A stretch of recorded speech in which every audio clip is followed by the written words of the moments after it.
Ang sunod kong kwento ay yung karanasan ko doon sa Cotabato. Ah, ang kalaban namin that time is yung NPA. Kami ang naatasan na hanapin yung grupo ng Pulang Bagani. Yun yung mga warrior. Yun yung mga warrior ng mga NPA doon sa Cotabato. So ngayon, yung kampanya namin ng company commander that time ko is si Sir Estabaya. At dalawa lang kaming official that time na nakasama sa operation. So nung lumakad na kami papunta doon sa target, bago pala yon, dito pa lang kami sa barracks namin. Actually, nasa Cotabato yung operation, pero galing kami ng Agusan. Actually, doon kami assign. So, kinuha kami ng 6th Division para ma-upcon doon para sa isang mission. So, ugali ng or tradition ng Scout Rangers bago talaga lumakad is nagdadasal kami ng Salmo 91 o yung Psalm 91. So never kaming umalis sa isang mission, either operation man yan or simpleng admin lang na lakad, na hindi kami nagdadasal sa Panginoon.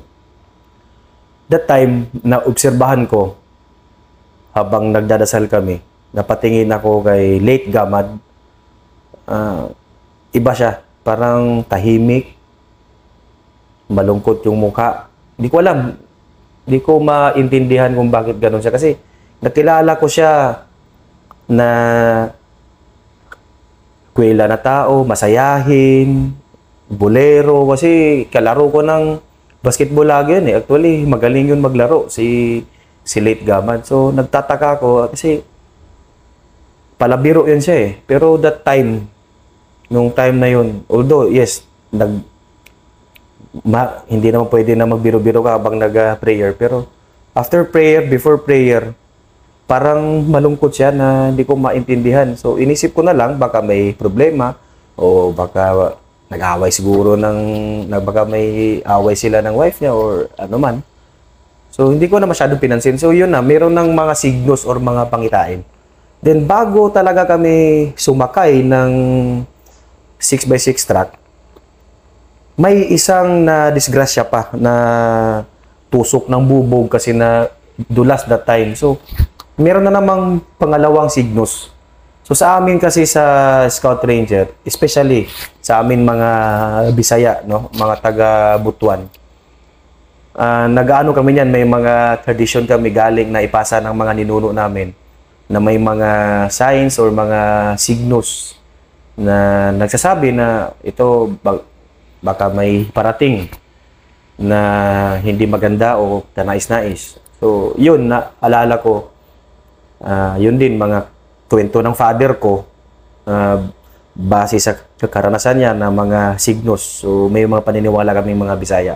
So, yun na, meron ng dalawa kong napansin na parang may something na hindi magandang mangyari. So, to fast forward, umalis kami. Nung dumating kami sa 6th Division, nagkaroon ng briefing hanggang naglakad na kami sa bundok. Nung naglakad na kami sa bundok, na open na namin yung target. May mga kasama kaming 5 guide, mga rebel returnee na yun din yung tumulong sa amin at meron din CAFGO.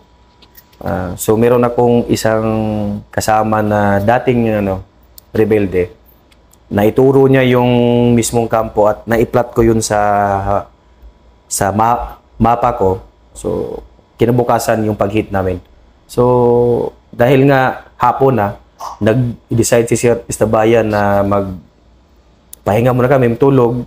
So, habang nag-aantay kami ng dilim doon sa kung saan kami matutulog. So, siyempre, nagluto kami. Nung nagluto na, yung team ni Late Gamad, nasipa yung kaldero. So, nung nasipa yung kaldero, tumaob. So, yun na naman, pasok na naman tayo sa isa pang signos na naman, o isang pangitain, ano bang may kasabihan din sa mga matatandang sundalo na kapag na tumba yung kaldero at tumaob, mayroong hindi magandang mangyayari. So, yun na, bali pangatlong ano na yun, parang pangitain. Tapos, kinabukasan, madaling araw, gumising kami, madilim pa.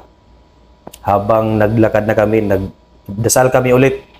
Tapos, naglakad kami. So, yung araw na yun, simula pag-alis hanggang malapit na kami sa target namin. Ganon pa rin yung ano, si Late Gamad, no? Parang, hindi siya yung nakikita ko eh. Ibang-iba yung karakter niya. Malungkot na tahimik. Ibang-iba doon sa kilala namin.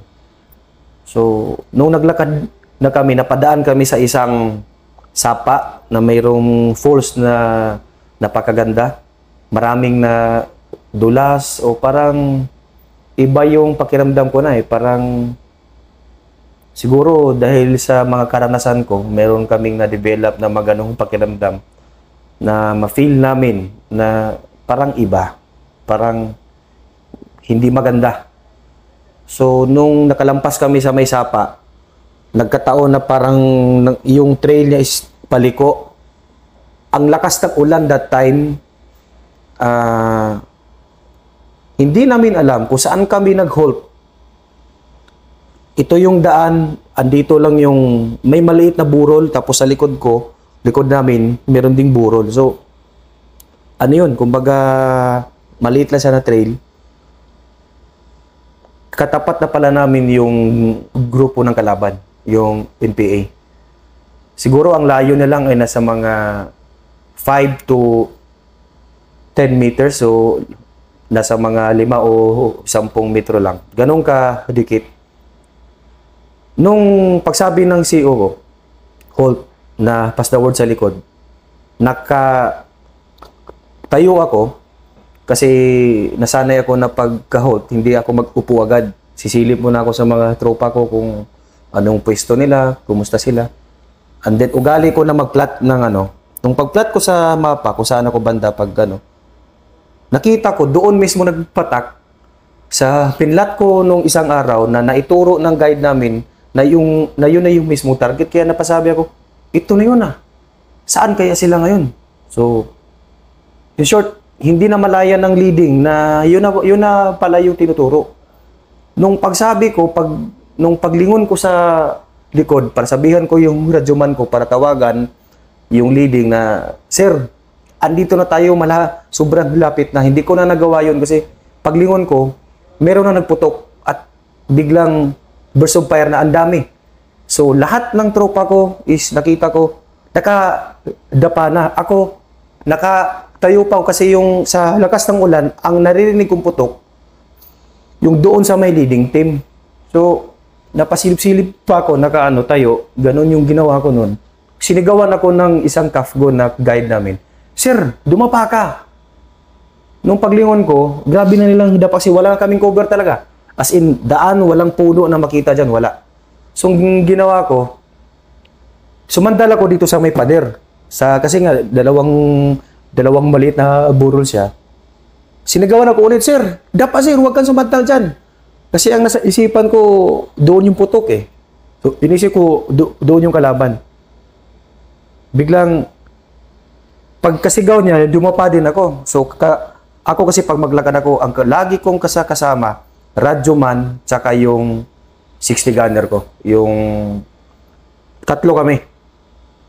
Nung pagdapa ko na wala kaming cover, ang ginawa ko, nagsabi ako, ikinuman ko sa lahat ng platon ko, gamitin yung backpack, gawin yung cover. So, ginawa namin cover yung backpack, pinagdugtong-dugtong namin, nagkupul-kupulan kaming tatlo sa tatlong backpack.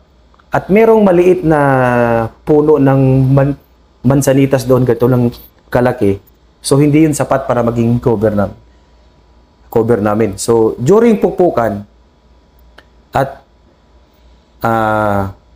mayroong nagtawag sa radyo ko, yung isang team ko doon sa may likod, nagsabi na, sir, wounded yung isang tropa, si Late Apil.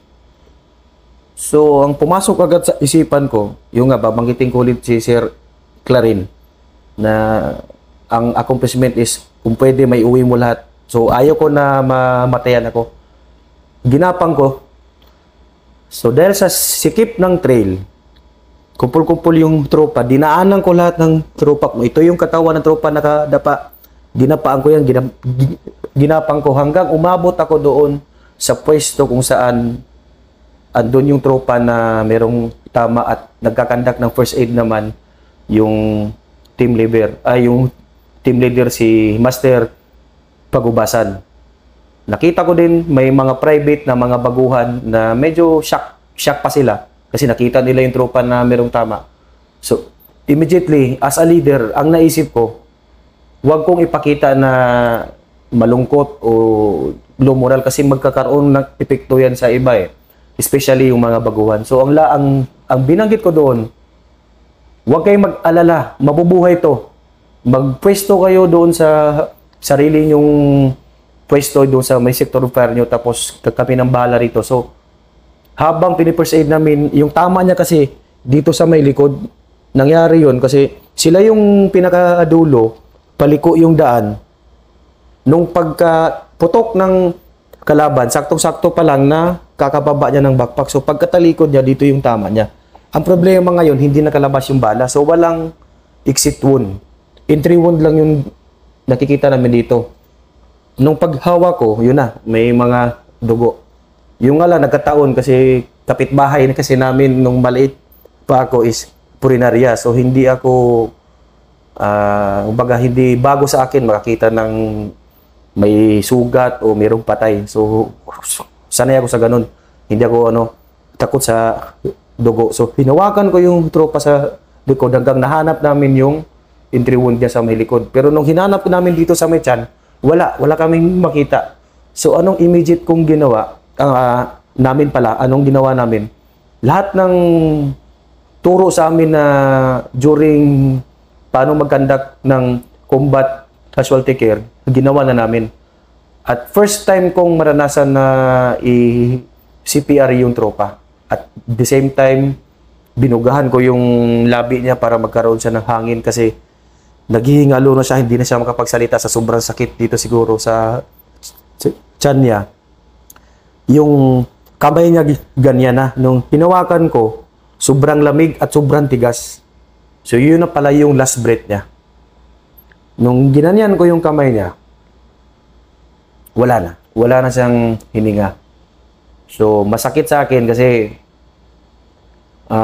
may namatay na tropa during the time na nag-operate kami ni Sir Estabaya.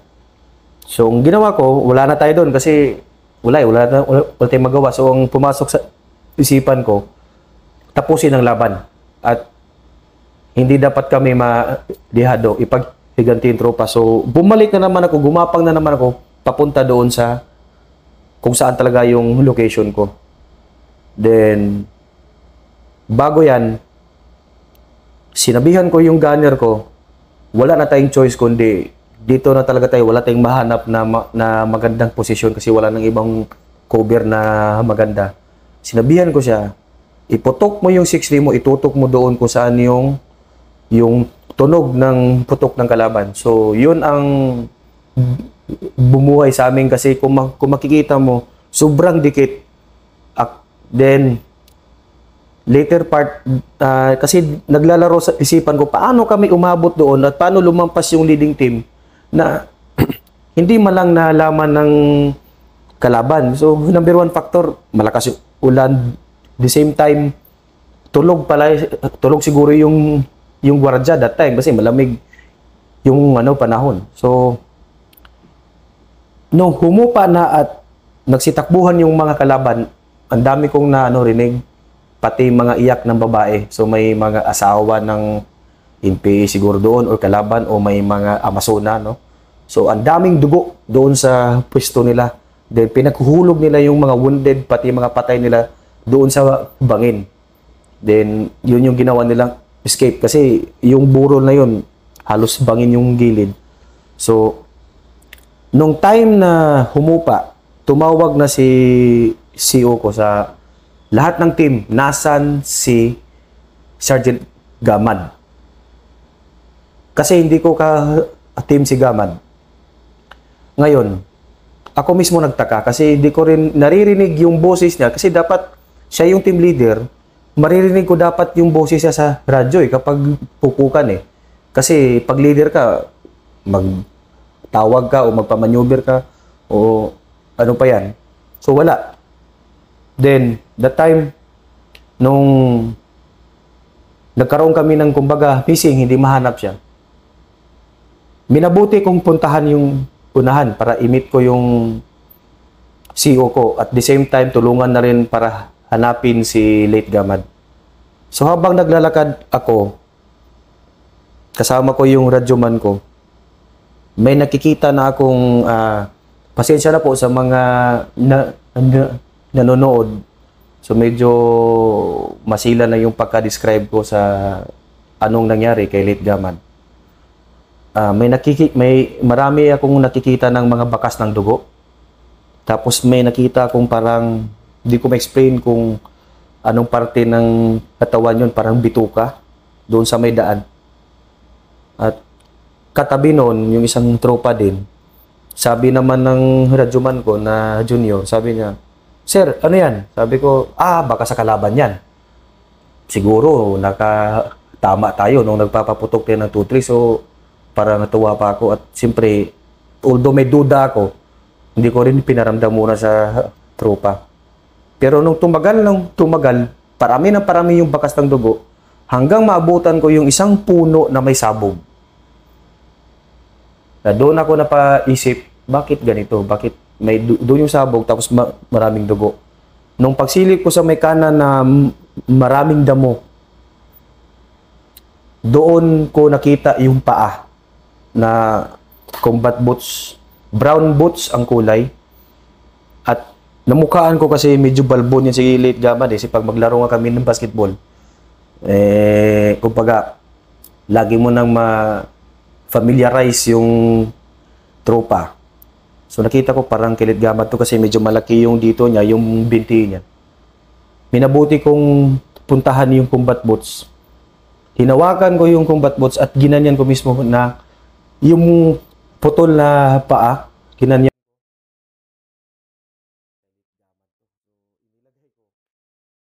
Medyo hindi na ako nakapag-imik, nakapagsalita kasi wala na yung kalaro ko ng basketball. Magaling pa naman yun yung pangbato din namin. So, wala na, patay na siya. Tapos nung pagkalagay ko, paghawi ko sa masukal na damo, minabuti kong hanapin saan yung katawan niya. Pagkasilip kong ganyan, so ang nakita ko, walang kamay. Andun pa rin tayo. Hindi dapat mag-iwan patay o buhay na tropa. So, sabi ng aking company commander na si Sir Istabaya, walang iiwan, lahat dalhin. So, nagkuha kami ng poncho, nag-improvise kami para lang ilagay lahat ng parte ng katawan ng aming samahan. Kailangan maiuwi namin sa kanyang pamilya.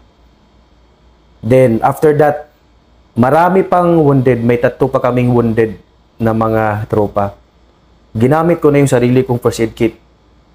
Kasi lagi akong nagdala ng first aid kit kasi kung hindi ko magamit para sa sarili ko, at least maitulong ko sa iba.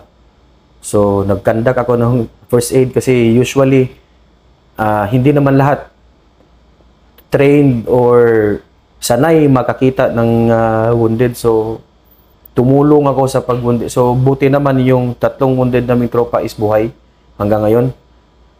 Yun, may 2 kaming namatay na tropa doon na masakit man isipin. Kasi para sa akin, natalo namin sila na based on